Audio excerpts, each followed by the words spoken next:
হুমায়ূন আহমেদ বলেছিলেন, ভালোবাসাবাসির জন্য আজীবন লাগে না, এক মুহূর্তই যথেষ্ট।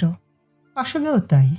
আমরা ভালোবাসি, তবে হয়তো তা বুঝতে পারি তখনই যখন আমাদের ভেতর অদৃশ্য সুতোয় টান পড়ে। তখন বুঝি কে কতটা কাছের। কিছুদিন আগেও যে অপরিচিত ছিল, যাকে নিয়ে কোনো চিন্তা কাজ করতো না, সেখানে এখন সমস্ত রাত্রি এপাশ ওপাশ করে দেখি ঘড়ির কাঁটা এখনো সেখানেই আটকে আছে। আর সে তো আমার মস্তিষ্ক জুড়ে বিচরণ করছে।